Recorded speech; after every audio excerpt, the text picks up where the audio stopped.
ஒரு பையனோட வாழ்க்கையில இம்பார்ட்டன்டான ஒரு விஷயம். ஏன்னா இன்னைக்கு இருக்கிற ஜென்ரேஷன் பசங்க வந்து எல்லாமே வந்து எக்ஸ்பெக்டேஷன்ஸ் ரைட் ரெகக்னிஷன் கொடுத்துட்டாங்க எல்லாம். இன்னைக்கு நீங்க பார்க்க போறது என்னன்னா, ஒரு பேரண்ட், ஒரு டீச்சர் ரோல் ஒரு பையனோட வாழ்க்கையில எவ்வளோ ஒரு இம்பார்ட்டன்டான ஒரு விஷயம்ன்றது நம்ம பார்க்க போறோம். இதுல பாத்தீங்கன்னா இன்னைக்கு இருக்கிற ஜென்ரேஷன் பசங்க வந்து எல்லாமே வந்து சூப்பர் ஃபாஸ்ட். ஆனா அவங்க கிட்ட இருக்கிறது ஒன்னே ஒன்று, என்ன ப்ராப்ளம்னா பேலன்ஸ். ஃபாஸ்டா இருக்காங்க, ஷார்ட்டா இருக்காங்க.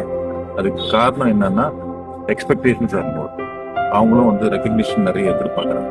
அந்த ரைட் ரெகக்னிஷன் கிடைக்கிறது இல்லை. அந்த ரைட் ரெகக்னிஷன் கொடுத்துட்டா எல்லாம் பையனுக்கு பெஸ்ட் தான். ஸோ இதை இந்த ரோல்ல பார்க்கும்போது என்ன ஒன்றுனா, லைக் அந்த பையன் ஸ்கூலுக்கு வரான்னா டீச்சராக இருக்கும்.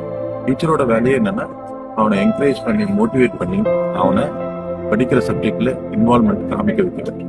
அவன் இன்னைக்கு 100 மார்க் எடுக்கிறான், 50 மார்க் எடுக்கிறான். இது பேரண்ட்ஸும் புரிஞ்சுக்கணும். பேரண்ட்ஸ் என்ன ஃபீல் பண்ணணும்னா, என் பையன் இன்னைக்கு 50 மார்க்ஸ் வாங்கினா நாளைக்கு 51 வாங்கினா போயிடும். ஸோ அந்த மைண்ட் செட்ல இருந்தாங்கன்னா everything will be fine. So இது வந்து நடக்கிறது. இதுக்கு நம்ம என்ன பண்ணணும் அப்படின்னு பார்த்தீங்கன்னா, first as a parent like just பையன் வந்து எதில் பார்ட்டிசிபேட் பண்ணணும் என்கரேஜ் பண்ணுங்க. Give them right recognition. Love them, show affection. Be a parent. Okay, don't be a teacher. That is what I'm telling. நிறைய இடத்துல அந்த expectations R beyond. So that is making the biggest problem. Teacher should create the involvement.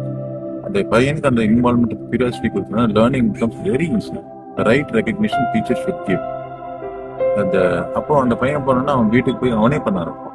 எப்படி பண்ணுவான்னா, இது இன்னொரு பேர்ல பார்த்தீங்கன்னா இந்த பேரண்ட் கூட நீங்க கேட்கும், எனக்கு அந்த சப்ஜெக்ட் தெரியலடா, எனக்கு அதை சொல்லிக் கொடுக்கலாமே, why don't you teach me அப்படின்னு சொல்லி அவனே உனக்கு இன்வால்வ்டா சொல்லிக் கொடுப்பான். ஸோ அந்த மாதிரி நீங்க ஒன் வே ஆஃப் லேர்னிங் இருக்கு. அதுவும் இல்லாம அவன் வந்து வீட்டுல வந்து பண்றானா பண்ணட்டும், பண்ணிட்ட பிறகு அப்ரிஷியேட் பண்ணிடும்.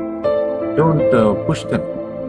பிகாஸ் என்ன ஆகுதுன்னா, இங்க ப்ராப்ளம் வந்து அவனை ரொம்ப புஷ் பண்ணும்போது, ஏன்னா அவன் ஸ்கூல்ல ஒரு டீச்சரை பார்க்கறான், வீட்டுல வந்து ஒரு டீச்சரை பார்க்கறான், அவன் மைண்டே totally stress. Why we are living in this வேர்ல்ட்ன்ற மனநிலைக்கு போறான். அதனால ஸோ பேரண்டா இருக்கேன், டீச்சரா இருக்கேன், சிஸ்டம்